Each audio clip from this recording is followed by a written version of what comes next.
Welcome back to the Vanessa G Fitcast. I'm Vanessa Gillette Pozos, and here with me is my loyal co-host, your husband, babe, Omar Pozos. What's up, everybody? How are you guys doing?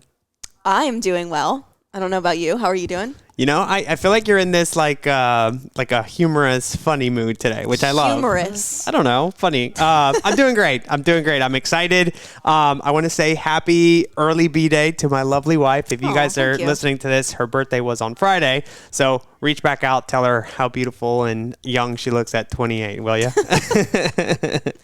Then you have listeners that are like rolling their eyes like, oh, 28, you're only 28. Exactly. Talk to me when you're 30. Yeah. And that's one of those things where, you know, it's funny, honestly, when I think about the fact that I'm 28, because I do honestly believe that I'm way older. I often, when people ask how old I am, I like forget and I can't remember. And then I just like assume I'm like the same age as you and you're 31. And sometimes I'm like, yeah, I'm in my 30s. 31 is prime. And I'm like, age of your life. I guess I'm still in my 20s. I forget about that. Yeah. But you know, I've lived a lot of lives at 28. And reflecting on that, you know, I was thinking about the many kind of fat loss phases or diets or different things that I've done over the course of my of which there are many. years. And one thing that I was reflecting on with you just a little bit ago, because I am currently going through a season now where one of my goals for this summer is to start to lose weight again, to lose some of the body fat that I did put on through some of my hormonal healing and gut healing journeys, I don't know which why was I just necessary. Wooed, by the way. That was a little awkward. Sorry.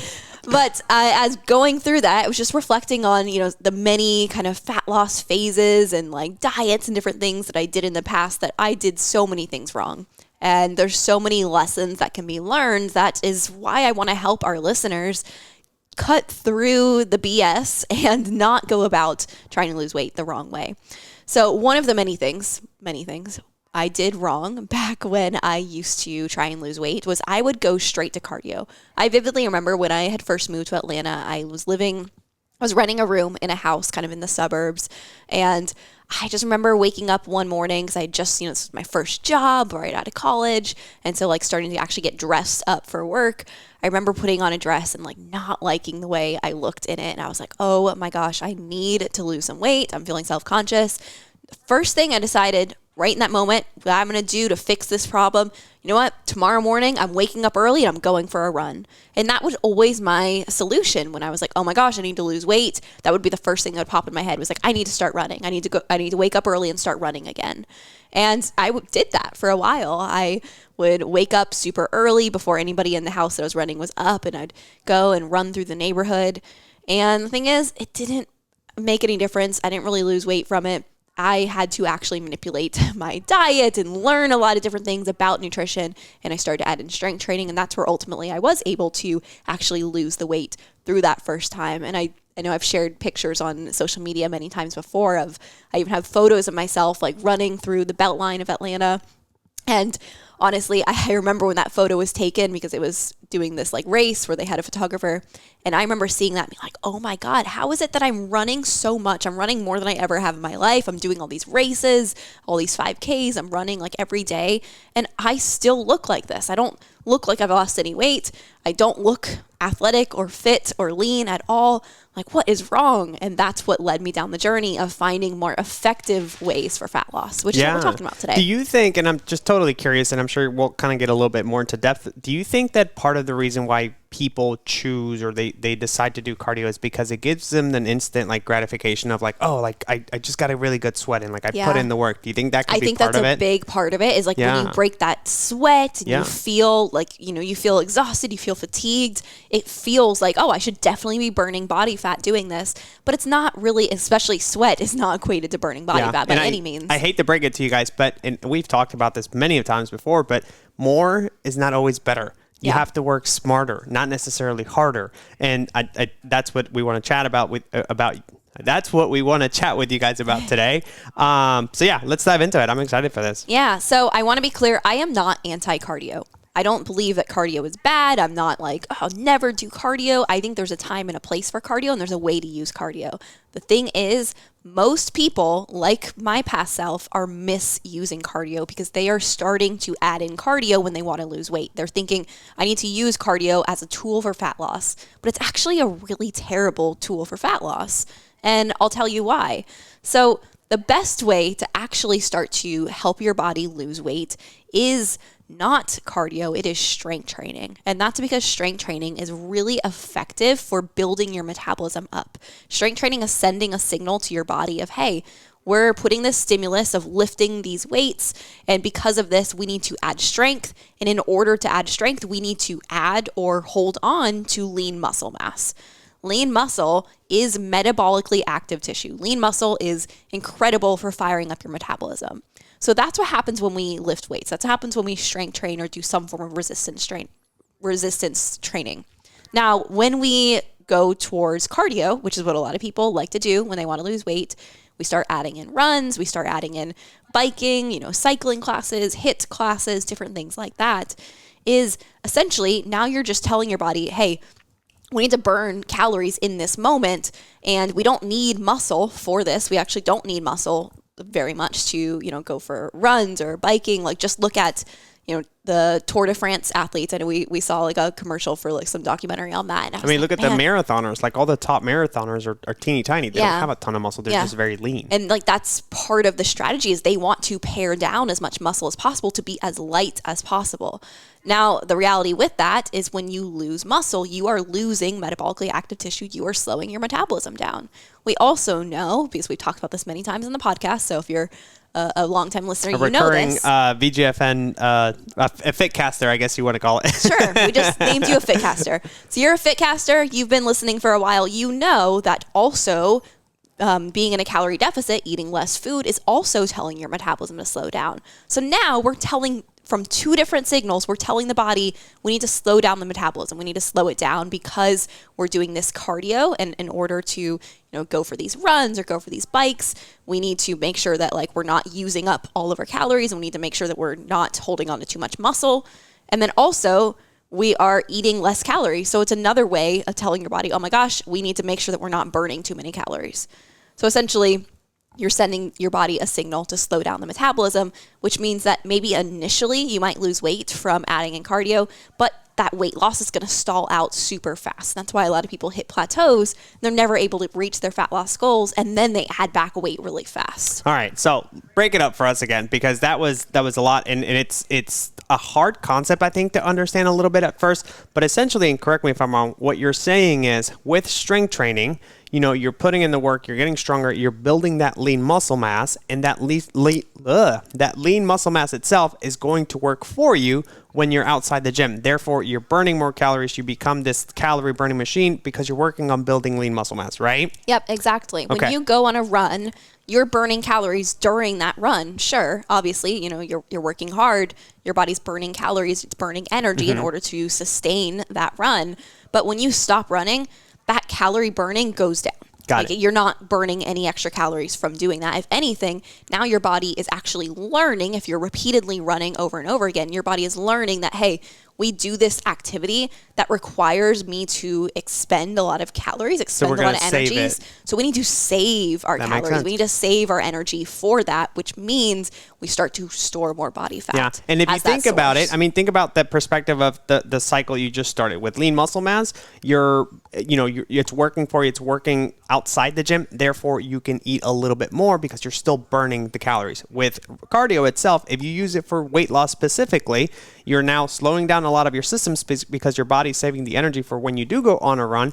Therefore, you start to be able to eat a little bit less or hit a plateau a little bit faster because your body's storing and really saving a lot of these extra calories, right? Yep, exactly. Okay, got it. That makes sense. Now, going back to what I was saying before, again, I'm not anti-cardio. I think cardio is a really great thing. It's a really great tool to use for the reasons of health and mental health. So if you are already somebody who, you don't have any hormonal or gut issues, because that's a different story. Let's assume that you are just overall a generally healthy person and you want to improve your physical fitness. You want to, achieve a goal of running a marathon or half marathon. That's what I did. No big deal. Oh yeah, you're so fit. I did do one. I know. Oh, okay. I thought you were doubting me. You. Oh, I was I get it. I'm like, you do get the runner's high. You push yourself. Yeah. It's cool. I like it. Not not forever, but once in a while, once in my life. And you know me, like I actually do really love cardio. Back when we did CrossFit, my favorite workouts were the ones that included runs. Those were the ones that I dominated. I would always win those workouts.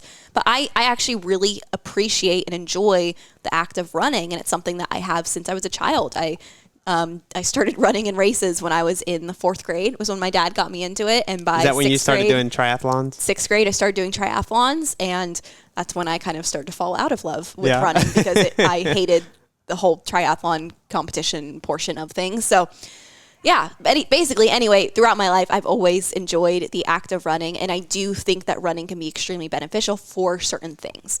Those are cardiovascular health and mental health, kind of boiling it down.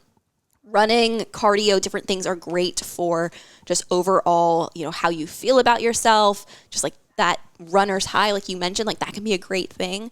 Now, the importance is differentiating, are you using this form of cardio for a healthy reason or maybe a not so healthy reason? And a way to think about that is, how do you think about your cardio workouts? Do you wake up and be like, oh my God, I don't want to go for a run today, but like I have to, I need to go run. Like I've got to do this. Like, I need to do this in order to stay fit. Or, I ate so much yesterday, I really should go for that run today. Or I really should hop on my Peloton. Or like, is that the kind of thoughts that are coming up for you? Maybe it's not even that extreme, but are you having more thoughts around like, I have to ride my Peloton today, or I should ride my Peloton today? If so, that might be a sign that you're using it for more of a negative reason. You're trying to actually subconsciously use it as a tool to either lose weight or maintain a lower body fat percentage. And that's not the best tool to do that, like we kind of already mentioned before. But on the other hand, if maybe you wake up and you're like, man, I can't wait to go for my run. Like I'm excited. I'm ready. I want to go out there and feel that runner's high that people talk about. Yeah, if you're like, that's like my favorite part of my day is when I go out on that run and like, maybe I watch the sunrise, or I just admire the scenery, or maybe like when I do my Peloton class, like I just have so much fun. Like I'm smiling, I'm laughing. Like afterwards, I'm just like, I feel so happy. Then those are signs that you're using it a really positive way. And there's no reason to stop doing that unless you are dealing with some hormone or gut issues.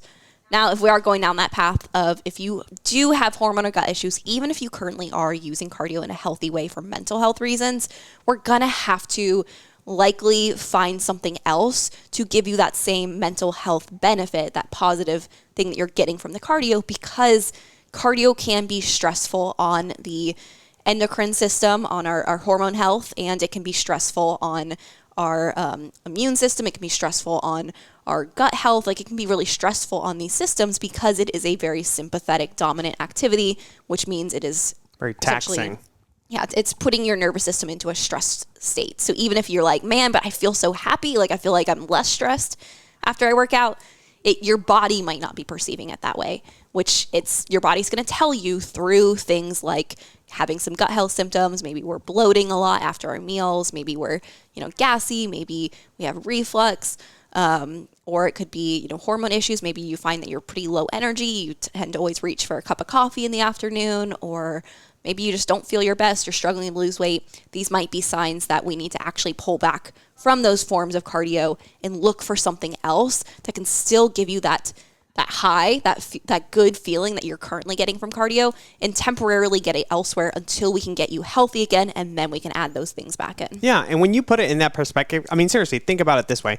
When you are starting to see that your body's not recovering, when you're starting to see that you're crashing at 3 p.m, when you just don't have the energy and you keep kind of doing the same things over and over, at some point we have to, like you said, ask yourself the questions like, okay, what am I doing that's getting me the things that I'm getting, right? And in this case, if you're overtraining, or if you're doing too much, or you're putting too much emphasis on cardio as a training program or regimen, whatever you want to call it, that's where you have to step back and be like, okay, I feel maybe good. I feel it's a good stress reliever, but clearly my body's not feeling that way because of the symptoms I'm getting. So that's where again, more is not always better. We have to be a little bit smarter and have the right foundation. Maybe if it is hormones, if it is gut health that you need to improve on, get that taken care of first, and then we can always go back to doing some of the training, or dial back on the training, on the cardio, on the running, get your hormones in order, and then go back to it once you're in a much better place, or you can understand it on how it impacts your body a little bit better. It sounds so logical,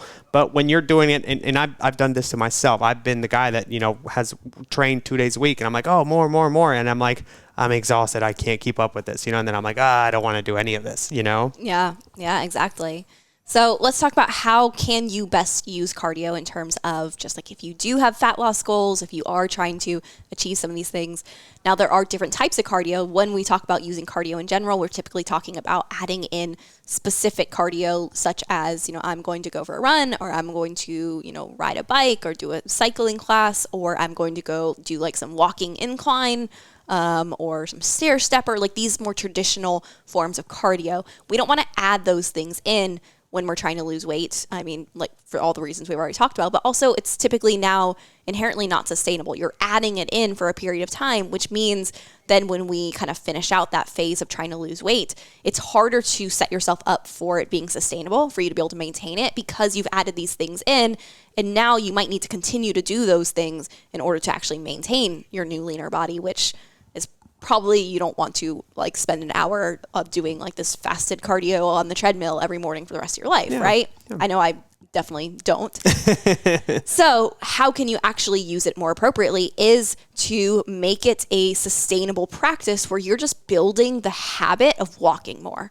I love step trackers for this reason. I always encourage our clients to get some form of step tracker if you don't have one, whether that's, an Apple Watch, a Fitbit. There's a lot of different ways that you can use it nowadays, but these are amazing for awareness. If you aren't aware of something, it's hard to change it. But if you're aware of where your steps are at, you can see it on your wrist all the time. It makes you more inclined to want to increase that number over time. And so if you find that, you get a step tracker and you see that your average daily steps is, let's say, 5,000, you don't jump from 5,000 to 10,000, even though 10,000 seems to always be that like number that everybody's always shooting for. Instead, I would encourage you each week, week over week, try and increase that daily average by 500 steps. You are not going to notice any kind of difference in like the mental struggle, or like it's not going to be a strain on your routine. It's just going to be a tiny little difference every week of you paying attention to your steps and making a little bit more of an effort. Maybe you park further away from your office in the parking lot and you just walk a little bit more. Or maybe you make an effort to get up and do a lap around your house between, take your dog for a walk. Yeah, like little things that make out. a difference, and you add that in and it becomes a habit, becomes a lifestyle, becomes a routine for you, which makes it inherently sustainable. So doing that week over week, 1 month, 2 months goes by, you're going to be thousands of steps more, and that's going to be just a natural habit for you. And that's a really, really healthy way to make sure you're getting in your movement and to help increase overall energy expenditure, overall calorie burning without slowing the metabolism down. So that is definitely my recommendation is let's focus on steps. Let's bring awareness to where your steps are at, and let's do that to lose weight. Let's not add extra forms of cardio to lose weight. Yeah, and it's the sustainability aspect. Like you said, if all it takes is, parking farther away in a grocery store, parking farther away at work or at home, or taking your dog out for an extra lap or two around the park or whatever that is. I mean, that right there, that's the sustainability. That's what you want to do. That's what you can do day in, day out, whether you're busy, whether you're not busy, whether, you've got a lot going on, whether you have a little bit going on. But if you're spending, 2 hours fasted cardio on the treadmill just to be able to lose 5 pounds for the next vacation, I mean, let's be realistic. How long are you going to be able to keep up with that stuff? Yeah, you're going to gain that weight right back. Yeah, absolutely. So, definitely let's focus on our steps. Let's focus on walking. Walking is awesome. Something you can do for the rest of your life. So it's a healthy habit to start building now and keep working on for the rest of your life. So I think we covered it. Yeah, I think so. I didn't know if you had anything else to add. No, I'm good. Again, happy birthday to my lovely wife. For you guys listening out there, her birthday was on Friday. So be sure to reach out, shoot her an Instagram message or a Facebook message or whatever. Just tell her how amazing she is as a 28-year-old, will you? No, just keep on going. I know. I love it. But no, we won't subject our listeners to that. I hope that you guys enjoyed this episode. If you did, please share it with a friend, post it on your Instagram story or Facebook story, spread the word, get it out there, and keep on listening. We'll be back next week. See you guys.